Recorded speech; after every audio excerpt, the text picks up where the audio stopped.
Hey friends, Kim from stampingandperfection.com. Thank you so much for joining me today. I have a quick card I want to share with you, and this is a perfect card for using paper scraps, which is one of the things I'm going to do today, and some leftover die cuts and things that I had.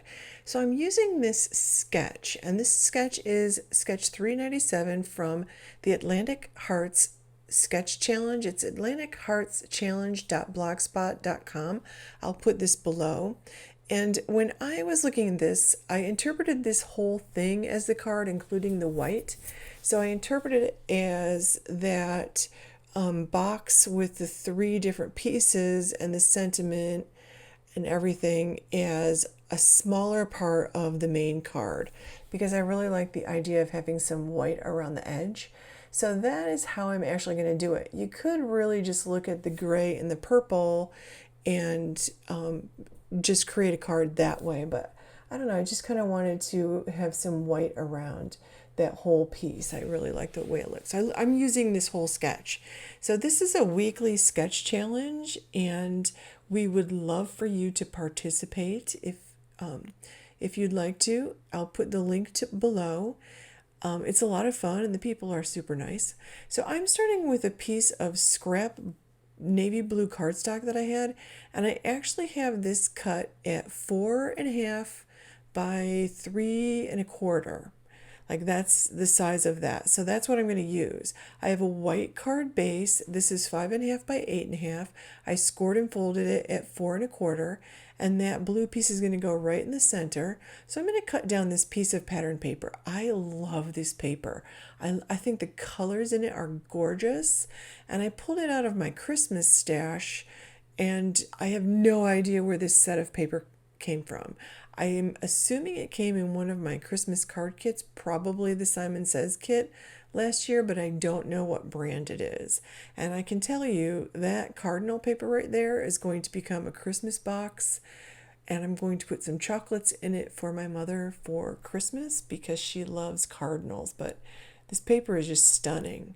So I couldn't resist using this gorgeous piece with the florals and the leaves and the holly and the pine cones as really the focal point of my card. Like, this card is super easy. I'm doing no stamping whatsoever. So I've got this piece cut at 3.25 by 4.5. So I decided to cut the pattern paper down to 4.25 by 3. So those are the dimensions, 4.25 by 3. And I really could have made this a little bit smaller because I'm going to cut this into 3 pieces, and I want there to be space in between each of the 3 pieces. So I am going to cut this down into 3 1.25 pieces, and then I'll have a little piece left over because I didn't, think about the math too hard before I began. I just wanted to start creating, and I didn't want to put too much thought into it, I guess. And I also think I stopped thinking when I retired last December. So that's just my thing. So I'm cutting 3 pieces that are 4.25 by 1.25. And I'll have a little piece of this left over. So I really could have cut this. Let's see, that's 1, 2, 3.75. I could have cut that instead of the width that I actually cut it. But there it is. And that's what the front of my card is going to look like. So I'm going to actually eliminate one part of the sketch, and I'm just going to attach these 3 pieces with some tape runner. Like, I have some leftover tape runner, and that's what I'm going to use. And I'm going to place the 2 ends first, and then I'll just center the 3rd one in between the other 2. And that'll make it a lot easier to do. So now that I have that done, I can just attach that. Again, I'm just using some tape runner. I'm keeping it simple. And it really feels like this tape runner is running out. So I'll put this in the center of the card, and every time I look at this paper, it's just so pretty. Whoever designed it just chose beautiful colors. So when I pull this sketch up again, You'll notice that there is actually a horizontal piece that goes across, and I pulled out some red ribbon. I don't have my twine with me.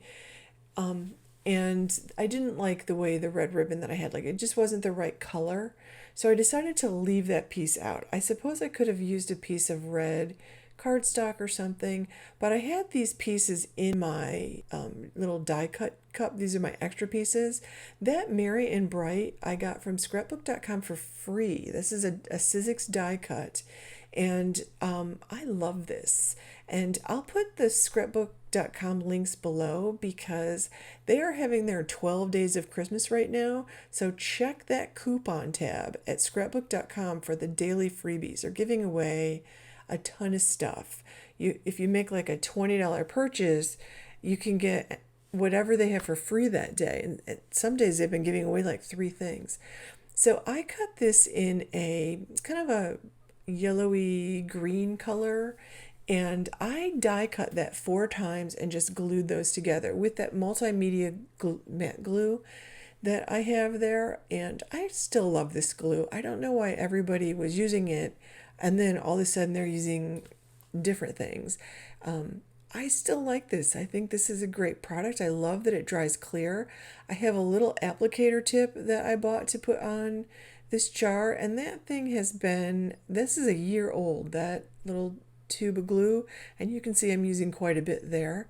So I'm just going to glue it on like that, and that is going to really be the focal point of my card. I think that's beautiful. I love the script. I love it's kind of fun and edgy, so I really like the way that looked. And I love the combination of the blue, navy blue background, then the red under the green sentiment. I felt like it was just perfect with the colors in this card.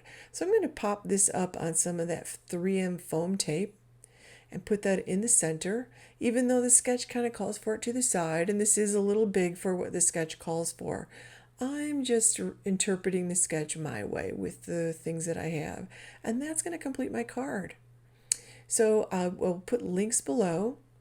Make sure you check out scrapbook.com and see what they have free. You just never know. I bet you have a wish list of a few little things you'd like to add to your Christmas crafting.